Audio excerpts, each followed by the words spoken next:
Hello and welcome to Americans Learn. My name is Lauren and today I am back with another Fat Electrician video.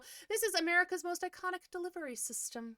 So I'm looking forward to figuring out what that is. There's a picture on the thumbnail of a mail truck, I think it was. So we'll see. This says Grumman LLV. So I don't know if that is what's that, but like we'll see, I guess. We'll see, I guess.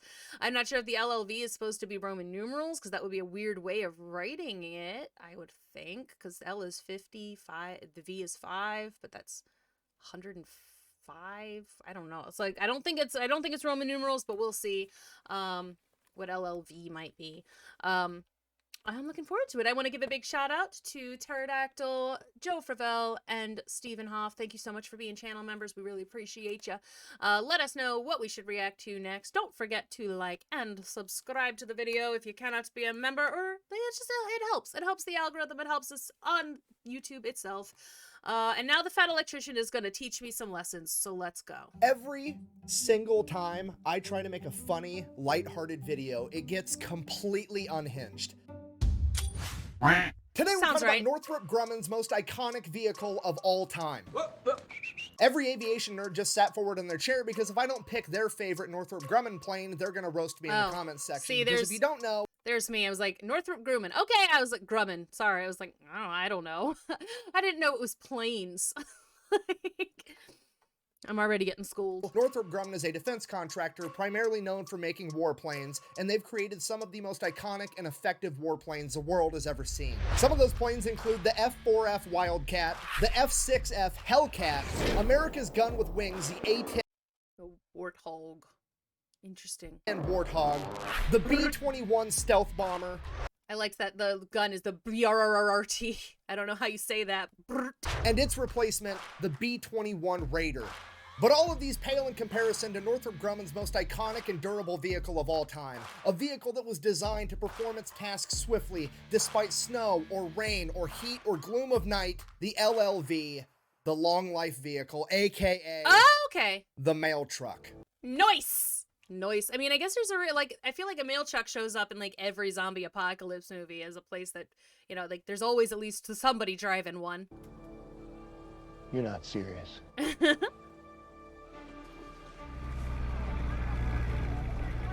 You've got to be shitting me. I shot down 3 MiGs on one of those.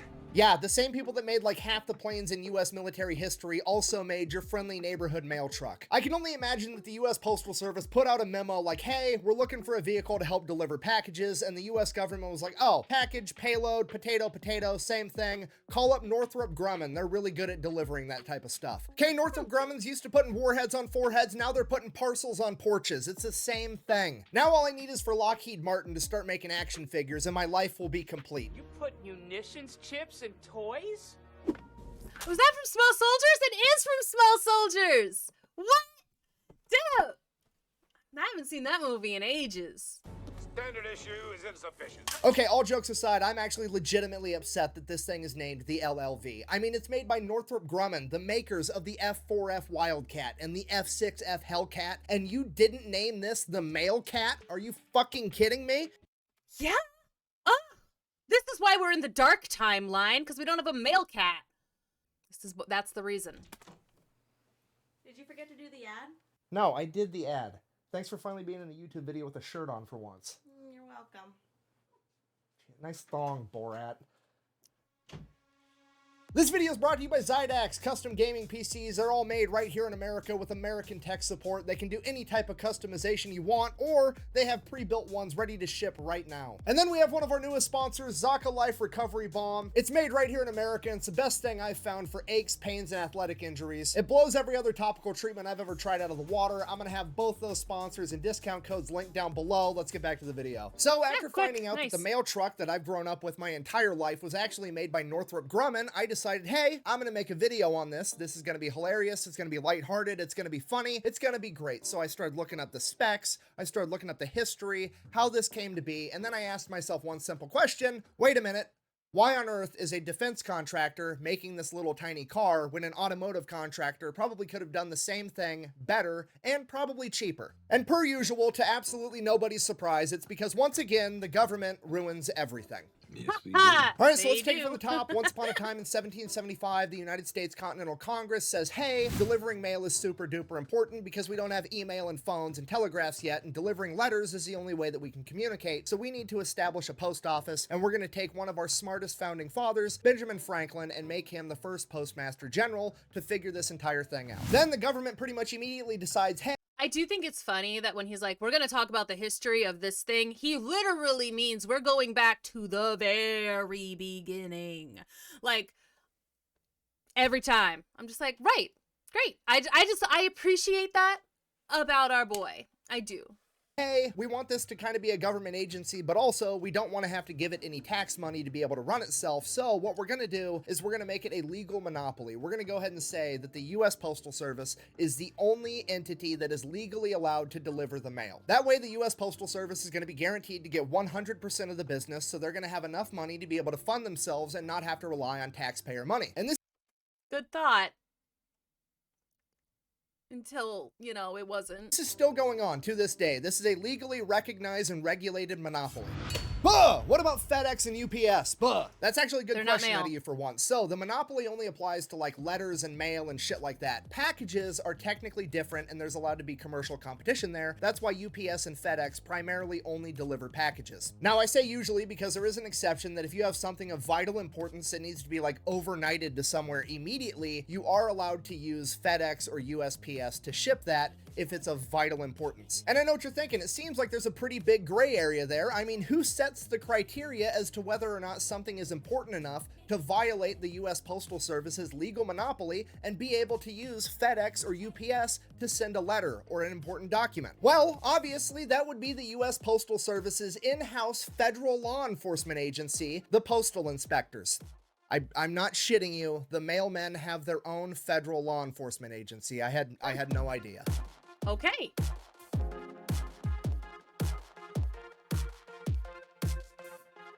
Now, typically the postal inspectors are doing really great things like making sure that people aren't sending bombs or drugs through the mail or investigating people that have had their mail stolen, which if you didn't know is actually a federal crime. And I did know that.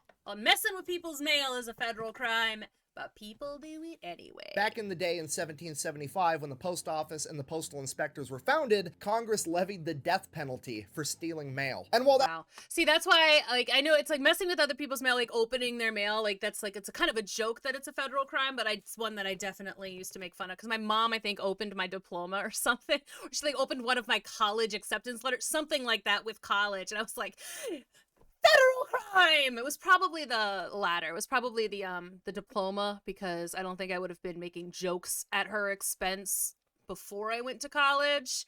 But like we chilled out while I was away. So I was like, I think she opened my diploma, and I was like making fun of her for it. It was like, you're gonna go to jail because that had my name on it. You know, it's like it's a fun little joke. In that, like, gets old after, like, you can only do it once or twice, otherwise it's not funny anymore. But that's all fine and dandy. Once in a while, the postal inspectors get a wild hair in their ass and they decide that they are going to enforce their legalized monopoly. For example, back in 1993, a big company called Equifax was using a private courier to deliver all of their mail, not just their packages. And because of this, the U.S. Postal Inspectors launched an armed raid of their company headquarters, determined that their mail wasn't important enough to be overnighted and that they were legally required to use the United States Postal Service, and then gave them a $30,000 fine. Yeah, if you Dang. live in America and you run a business and you decide that you don't like using the United States Postal Service and you're going to exclusively try to use like FedEx or UPS or something, there is a greater than 0% chance that armed mailmen in body armor will show up to your headquarters and raid your business, tell you that's illegal, and then give you a fine. at least it's not the Polish ones from World War II, because they really knew what they were doing. Well, they didn't, but like, they were scary though. Okay, do I want to talk shit right now because that seems absolutely insane and ridiculous? Yeah, a little bit. Am I gonna? Absolutely not, because they know where I live, okay? I didn't Yeah, know they do. existed Oh my until- god, that's funny. They do know where you live because they run the mail. yesterday, and already Special Forces mailman is on the top of my list of people I'm not gonna fuck with. So everybody kind of already knows that being a mail carrier is a government job, but most people don't understand to the extent that the US Postal Service is its own government entity, so much so that it necessitates its own federal law enforcement agency. So going back to the Grumman mail cat and the actual physical transportation of the mail, it always just kind of went with the times. Back in the 1700s when they were founded, it was delivered on horseback. When cars came out and they became more and more common, the post office began using more and more cars. So the US Postal Service would just acquire whatever cars they needed whenever they needed them, and this went on for decades. But by the 1930s and 1940s, it was becoming a huge issue because the USPS had acquired a ton of different cars. They were all different makes, all different models. They all drove different. They all had different carrying capabilities. They all required different mechanics, different parts. It was a huge logistical nightmare for this enormous fleet of vehicles. As I'm sure you could imagine, it would be like 100 times easier if all of the vehicles in the US postal fleet were the same exact thing and all had the same capability, requiring the same replacement parts, the same type of mechanics, and you could teach all the postal carriers how to drive one vehicle and one vehicle only. So at the end of World War II, with hundreds of thousands of Americans returning home and looking for jobs, the United States Postal Service recognized a very unique opportunity with the Willys Motor Company Jeep. Because the Jeep was being used by the US military, there was already a ton being manufactured, and a lot of the people returning home from the military already knew how to drive it. There was a ton of people qualified to work on them mechanically, and there was a ton of excess parts around. And with the military downsizing, there was a huge surplus of them, so it was a perfect fit in pretty much every way. It is a rare case of the government doing something 100% right, and the United States Postal Service adopted the Jeep as their primary vehicle. And that worked for like 40 years, but as the US got bigger and bigger with more and more people, and people started sending more and more mail and more packages, the capacity that the Jeep could hold simply wasn't enough, and the United States Postal Service wanted something that was capable of carrying more mail. But you have to remember, this is a government agency, and they can't do anything simple when it comes to getting new equipment, so they can't just go over to like Ford or Chevy and be like, hey, build me a new mail truck. No, they have to figure out the exact specifications that they're looking for, and then they have to send it out to all the government contractors so that they can all put a bid in on it. That way the government contractors can come in, do the exact bare minimum, and make a ton of money. I mean, let's just look at the LLV, for example. They wanted this thing to weigh a maximum of 3,000 pounds. Guess how much it weighs? Exactly 3,000 pounds. They wanted it to be able to carry a minimum of 1,000 pounds. Guess how much it can carry? Exactly 1,000 pounds on the dot. They wanted it to be this tall, this wide, this long, and Grumman came along and said, dope, I'm gonna make a metal fucking rectangle exactly that size, throw an engine and some wheels on it, and call it a good day. They literally made a mobile filing cabinet, which, to be fair, in hindsight, after serving in the military, I should have been able to recognize that the mail truck that I grew up with was absolutely a military-grade piece of equipment built by the cheapest bidder. I mean, this is what I drove in the military, the Humvee ambulance, and I mean, the similarities are there. I mean, they both look like the blueprints for them were drawn by a third grader that didn't know how to draw a car yet, and then the 3D renderings were made out of fucking Legos. Now, yeah, it does. That's a really good description, actually. You know what? I feel like maybe is that why mail trucks are like easy to draw?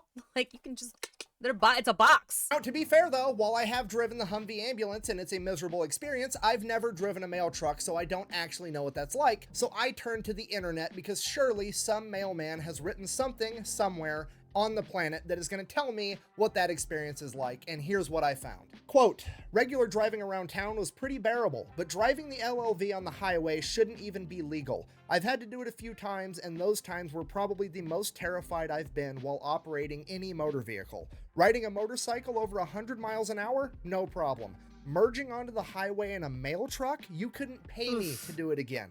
Yeah, that sounds awful, because like it feels like there's not gonna be great visibility on it. Like your blind spots are going to be huge. It's not going to go that fast. Like you have an open door, but you're low to the ground. So it's like, I feel like a lot of truckers or whatever, a lot of the time have like kind of an open door, but you're a little bit higher up. So it doesn't feel as dangerous. But now, especially with like these giant monster cars, like in trucks that people decide they need because they've got a small dick, like those are bigger than your mail truck. Like that's scary to be trying to merge onto the highway with them. The sluggish acceleration, deafening noise, and harsh vibration were all bad enough.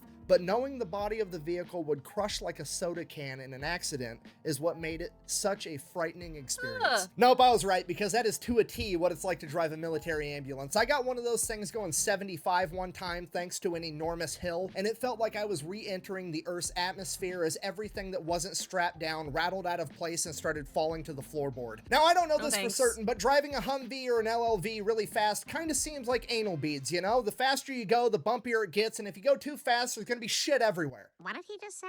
Ew. Brian, this does not seem appropriate to watch in front of the baby. Now, to be fair to the Grumman male cat, is it a turd? Or me. Absolutely, but it is really tough, because here's some of the testing criteria the LLV had to be able to meet before it would be adopted as the USPS postal vehicle. We have drive 5,760 miles at 55 miles an hour with 0 malfunctions and 0 broken parts. Drive 11,520 miles at 45 miles an hour on gravel with 0 malfunctions and 0 broken parts. Drive 2,880 miles, stopping every 250 feet, accelerating to at least 15 miles an hour in between stops with 0 malfunctions and 0 broken parts. Drive 960 miles on cobblestone, 0 broken parts. Drive 960 miles over potholes, ensuring that every single wheel hits the pothole at least 35,000 times with 0 broken parts. To accomplish that, they took a Chevy S10 chassis, shortened the wheelbase so it could have a tighter turn radius, and then made the entire body of the vehicle out of aluminum so it couldn't rust. So at a minimum,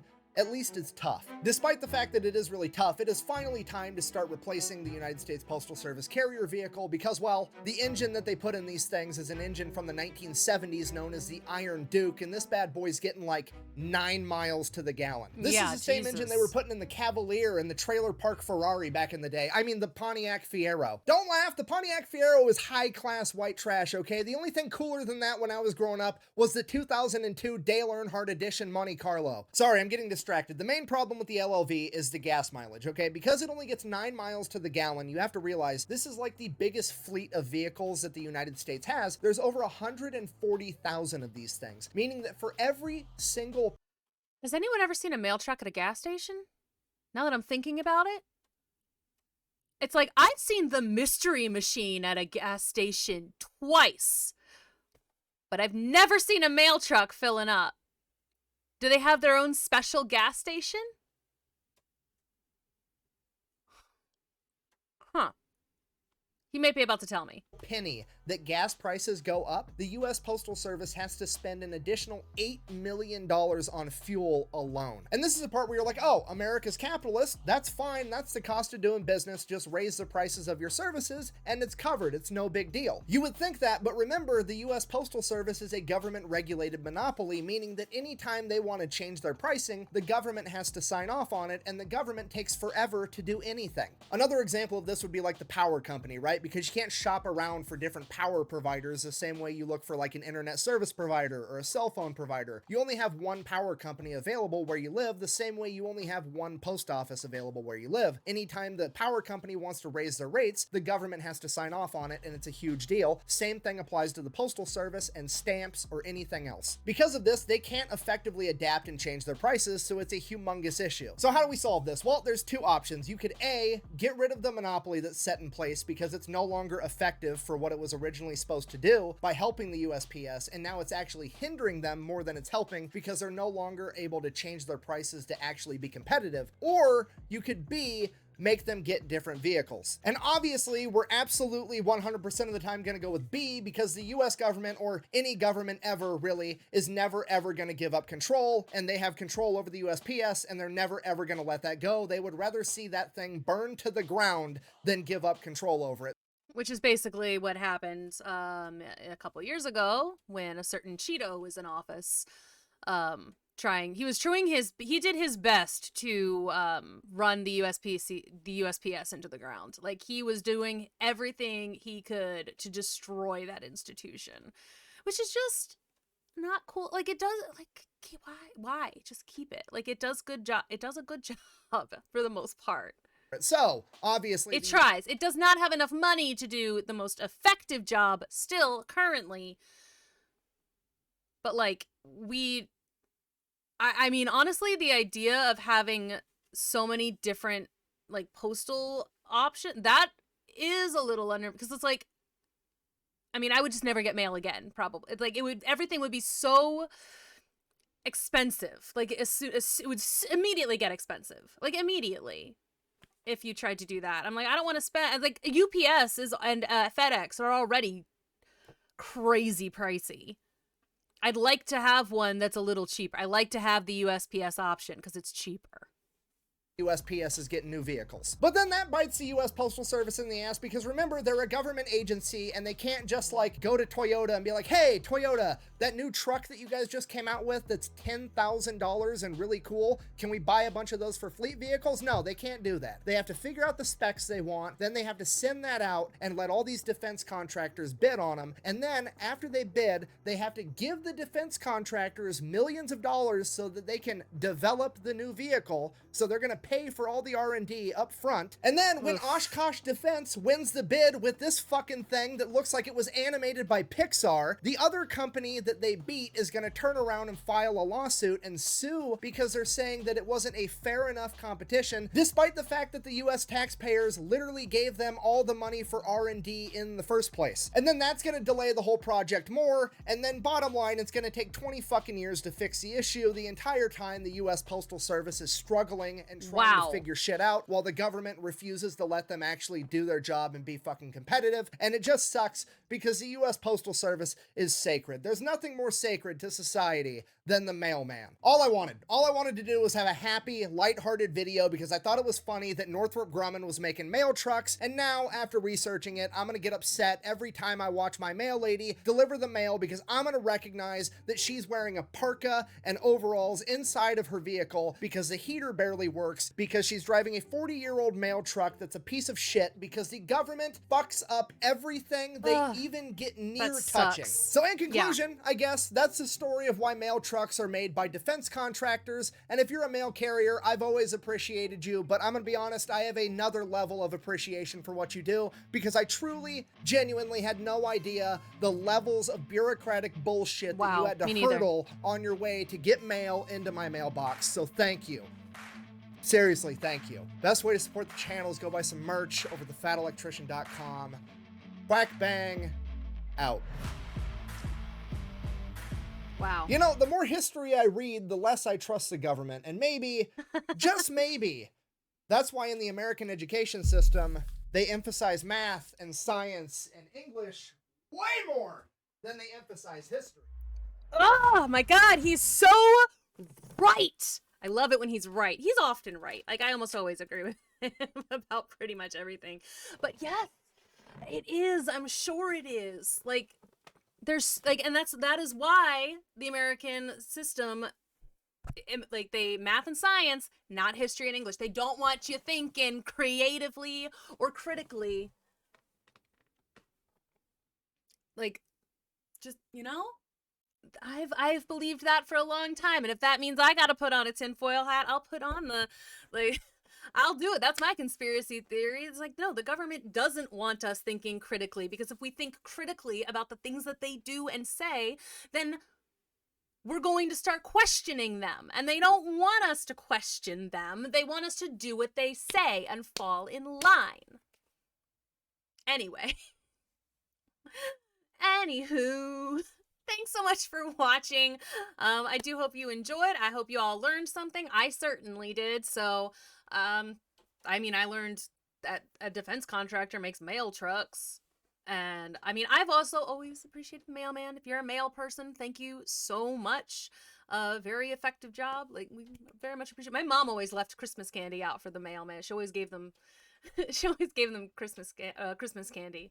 'Cause, you know, they do a good job. And it's like, I mean, I could never. It seems like it would be a very difficult job. And like, here where I live, the mail truck tends to park on a corner, and then the mail person takes the, like a shopping cart essentially, and just goes around several blocks and then returns to the truck to go to the next couple of blocks. And it just seems like a lot of walking. And like today, for instance, it's horrible. It's like this wintry mix is happening outside. So it's like, ugh. Respect, man. Respect to y'all. Thank you again so much for watching. I hope you enjoyed. Let me know what I should react to next. Don't forget to like and subscribe and comment for the YouTube gods. I will see you in the next video.